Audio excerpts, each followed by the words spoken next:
Hello everyone, welcome to RPSC study hub. RS means question answer की series में आज हम सीरीज़ 12 के बारे में डिस्कस करेंगे।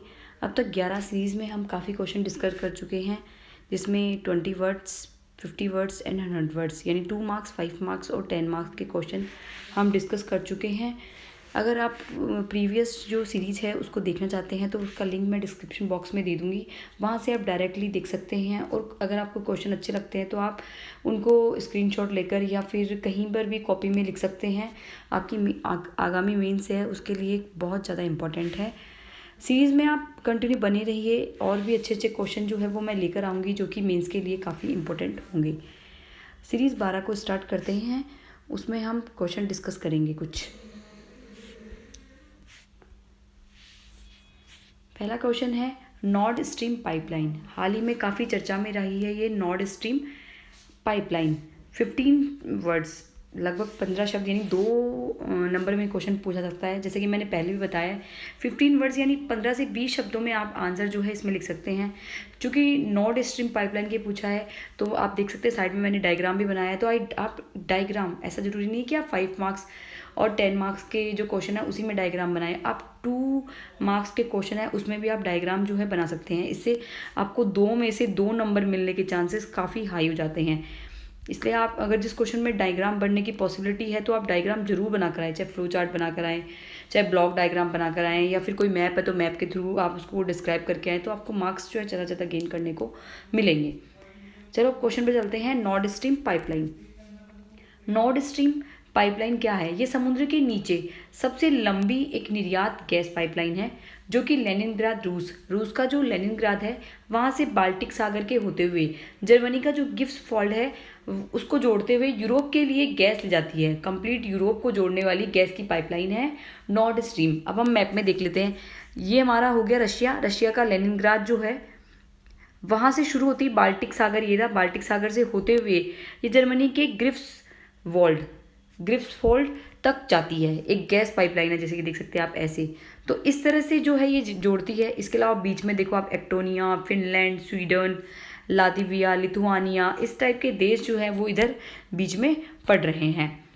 तो रशिया का जो लेनिनग्राद है उससे होते हुए कहाँ जा रही है? जर्मनी के ग्रिफ्सवॉल्ड तक, और पूरे यूरोप के लिए लगभग ये जो है गैस की सप्लाई करती है।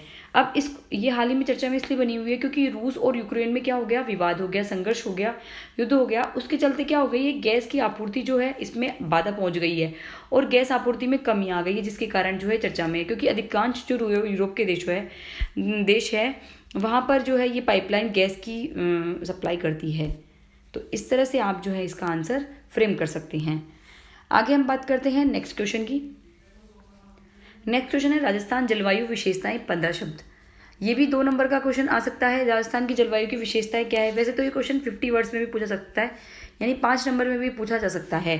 ये क्वेश्चन आंसर जो है वो मेरा खुद का लिखा हुआ है, तो थोड़ा राइटिंग जो है थोड़ी ऐसी ही है, तो प्लीज़ समझने की थोड़ी ट्राई करिएगा। बाकी मैं वर्बली भी बता रही हूँ। राजस्थान जलवायु की विशेषताएं, सबसे पहले शुष्क और अर्धशुष्क प्रकार की जलवायु है। राजस्थान की जलवायु शुष्क है या फिर अर्धशुष्क है। अपर्याप्त तथा अनिश्चित वर्षा है। सभी को पता है कि राजस्थान में वर्षा जो है इतनी नहीं होती है, अपर्याप्त वर्षा है और अनिश्चित वर्षा है। हालांकि इस साल तो वर्षा जो है राजस्थान में काफ़ी अच्छी हो गई है, लेकिन यूजुअली हम देखें तो अपर्याप्त और अनिश्चित वर्षा का जो है वो देखा जाता है। इसके अलावा वर्षा का असमान वितरण है। कहीं तो अधिक ज़्यादा बारिश होती है, कहीं वर्षा बिल्कुल नहीं होती है, यानी अतिवृष्टि और अनावृष्टि की सिचुएशन जो है पूरे राजस्थान में देखने को मिलती है। अगर हम बात करें कोटा, बूंदी, बारा, झालावाड़, वहाँ ज़्यादा बारिश होती है। इसके अलावा जो वेस्टर्न जो एरिया है लाइक जैसलमेर, बीकानेर, बाड़मेर, इनमें बारिश जो है वो कम होती है। चूरू हो गया, बूंदी में तो ज़्यादा होती है, चूरू, इनमें क्या हो गया? बारिश कम हो गई। तो वर्षा का असमान वितरण देखने को मिलता है। अधिकांश वर्षा जून से सितंबर तक। अब वर्षा जो है केवल और केवल जून से सितंबर, जो मानसून जो सीजन है उसी के अंदर बारिश होती है। उसके अलावा राजस्थान में बारिश बहुत ही कम देखने को मिलती है। वर्षा की परिवर्तनशीलता एवं न्यूनता के कारण सूखा एवं अकाल की स्थिति अधिक होना। अब वर्षा की जो परिवर्तनशीलता होती है कि वर्षा जो है लगभग हर बार अपना पैटर्न बदल लेती है। जैसे इस बार देखा जा रहा है कि पश्चिम के एरिया में जहाँ बारिश नहीं होती वहाँ भी कुछ कुछ बारिश हो रही है, और न्यूनता कई जगह एकदम बिल्कुल ही बारिश नहीं हो रही है। तो उससे सूखा और अकाल की समस्या अधिकांशतः बनी हुई रहती है। तो ये जो है राजस्थान की जलवायु की विशेषताएं हम देख सकते हैं। इसके अलावा आप लिख सकते हैं राजस्थान में जो जलवायु जो है वो किस टाइप की है, कौन कौन सी क्रॉप जो है उसमें उग सकती है, थोड़ा सा यहाँ पर वो भी मेंशन कर सकते हैं। बट मुझे जो लगा 15 वर्ड्स में ये इनफ है। अगर 50 वर्ड्स में पूछता है तो आप थोड़ा एड ऑन और भी कर सकते हैं, इसी को थोड़ा थोड़ा डिस्क्राइब भी कर सकते हैं एग्जाम्पल दे के। ओके, आई होप ये क्वेश्चन सही लगा होगा आपको। अब नेक्स्ट क्वेश्चन की बात करते हैं हम। राजस्थान में कम वर्षा होने के कारण, राजस्थान जो है उसमें वर्षा कम क्यों होती है, इसके बारे में आइए देखते हैं। ये 15 वर्ड्स में पूछा जा सकता है और 50 वर्ड्स में भी। ओके, दोनों में ये क्वेश्चन जो है वो पूछा जा सकता है, 2 नंबर या 5 नंबर में। देखते हैं, इसको आप बुलेट पॉइंट्स में लिखेंगे तो ज़्यादा अच्छा रहेगा। अरावली पर्वतमाला का विस्तार एवं अरब सागर की मानसून शाखा के समानांतर होने के कारण बिना वर्षा के उत्तर की तरफ जाना। सबसे इम्पोर्टेंट कारण ये है कि अरावली पर्वतमाला की जो स्थिति है वो इस टाइप की है कि जो अरब सागर की मानसून शाखा आती है उसके समानांतर जो है वो निकल जाती है, जिससे जो है राजस्थान में बारिश जो है वो नहीं होती, केवल उत्तर साइड में ही बारिश होकर रह जाती है।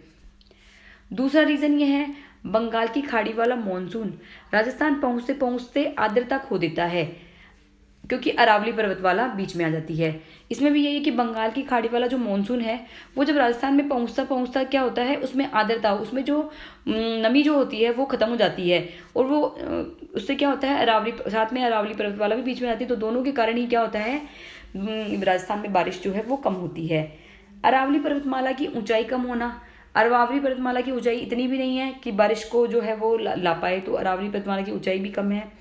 अरावली पर्वतमाला पर वनस्पति कम होना, अब लगातार क्या हो रहा है, अरावली पर्वतमाला पर भी वृक्ष जो हैं उनको उखाड़ा जा रहा है, उनको काटा जा रहा है, वनस्पति की जो है केयर नहीं हो पा रही है। इसके अलावा जलवायु परिवर्तन के कारण भी वनस्पति पर काफ़ी दुष्प्रभाव पड़ रहा है, तो उससे क्या हो रहा है, अरावली पर्वतमाला की वनस्पति कम हो रही है, जिससे क्या होता है, रेनफॉल जो थोड़ा बहुत भी हो रहा था वो भी नहीं हो पा रहा है।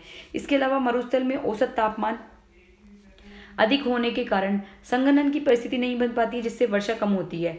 अब मरुस्थल में क्या होता है, तापमान जो है या तो एकदम अधिक रहता है या औसत तापमान रहता है, ऐसा तापमान नहीं रहता है जो कि वर्षा को अट्रैक्ट करे। उससे क्या होता है, संघनन की परिस्थिति बनती ही नहीं है। संघनन जो बादलों को अट्रैक्ट करता है, जिससे बादल बनते हैं, तो वो परिस्थिति बनती नहीं है, इससे बारिश जो है वो भी कम होती है। ये सारी जो परिस्थितियां हैं, ये मॉनसून जो है मॉनसून को कम लाती है, यानी बारिश जो है वो कम लाती है, जिससे क्या होता है, राजस्थान में बारिश बिल्कुल ही कम होती है। आई होप आज के क्वेश्चन आपको अच्छे लगे होंगे। आगे मैं और भी क्वेश्चन लेकर आऊँगी। ये आज के जो क्वेश्चन हमने डिस्कस करे वो पेपर सेकंड ज्योग्राफी से रिलेटेड थे। So thank you for watching this video. Bye till next video.